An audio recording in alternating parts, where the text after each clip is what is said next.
me réjouis au nom des autorités du ministère du Développement industriel et des petites et moyennes industries de me retrouver au sein de cette auguste assemblée composée d'éminentes personnalités que je salue chaleureusement.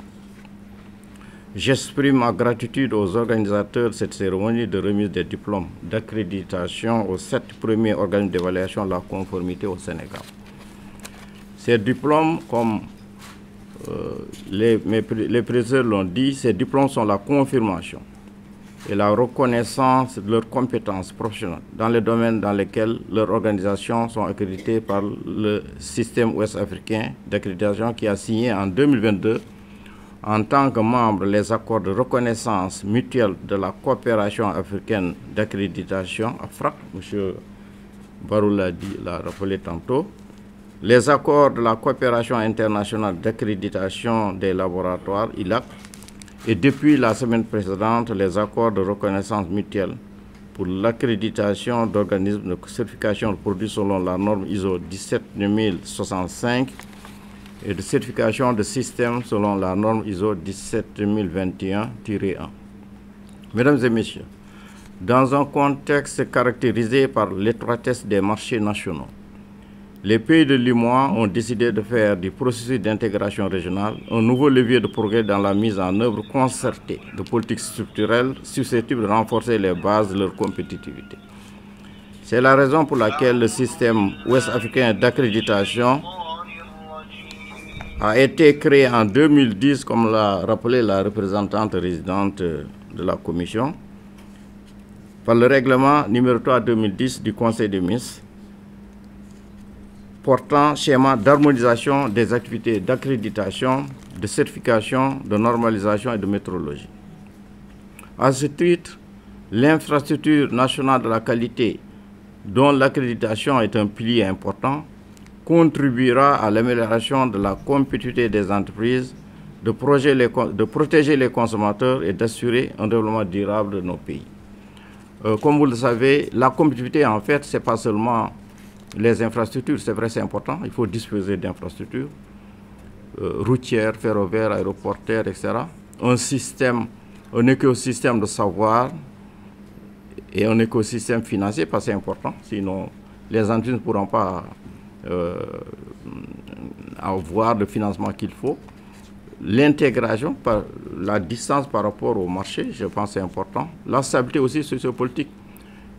Mais la qualité est un élément fondamental. Souvent aussi, c'est des mesures non tarifaires que les pays développés utilisent pour pouvoir empêcher, en tout cas, la pénétration de leur marché.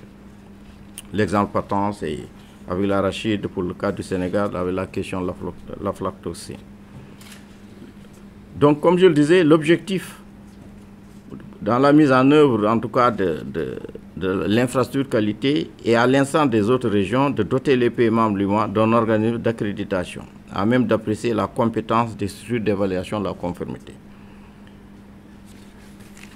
Mesdames, Messieurs les représentants des organismes récipiendaires, dans le processus d'obtention de votre accréditation, vous avez fait face à plusieurs défis que vous avez pu surmonter.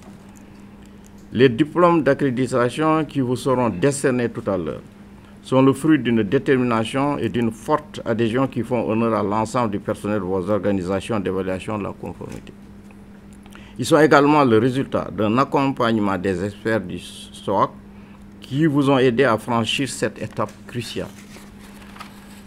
Elle ouvre des perspectives prometteuses pour les entreprises qui auront su relever le défi de la compétitivité, puisque leurs produits pourront mieux s'insérer dans l'économie mondiale. Et cela est important.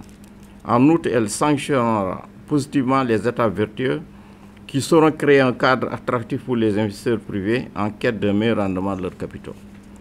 Mesdames et messieurs, dans un environnement de plus en plus complexe et difficile, il est impératif à l'échelle nationale de poursuivre les efforts entrepris afin de faciliter la mise en œuvre de la politique nationale de la qualité adoptée par le décret numéro 641/2017 par le président de la République, son Excellence, M. Macky Sall. Il convient de noter que l'Association sénégalaise de normalisation sera bientôt soumise à l'évaluation du SOAC pour une accréditation de son programme de certification système Le président du conseil d'administration vient de le rappeler. L'obtention de cette accréditation constitue un pas important pour la consolidation de l'infrastructure nationale qualité du Sénégal. Monsieur le directeur général de l'ASN, l'enthousiasme qui vous anime ainsi que l'engagement de vos équipes permettront sûrement de vous inscrire dans cette dynamique.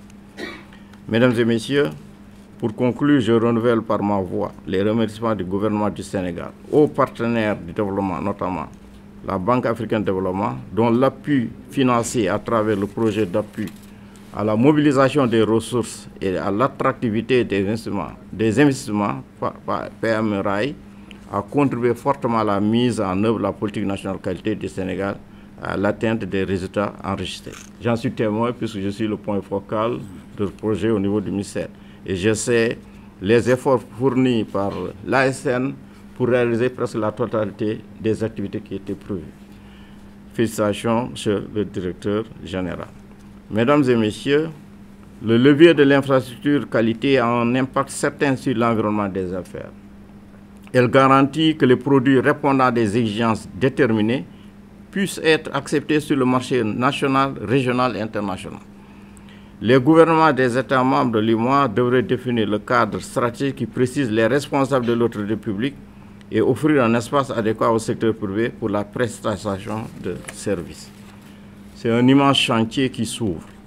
Sa réalisation exigera un faisceau convergent d'initiatives et d'attitudes au service de l'ambition de création d'un espace économique qui déborde les frontières nationales. L'avenir de l'Union en dépend. Cet avenir nous appartient de le construire sur la base de la solidarité séculaire qui unit les peuples et les États membres de l'espace communautaire. C'est fort de cet optimisme que je déclare ouverte la cérémonie de remise des attestations aux premiers organismes d'évaluation de la conformité du Sénégal, agréés par le SOAC. Je vous remercie de votre aimable attention.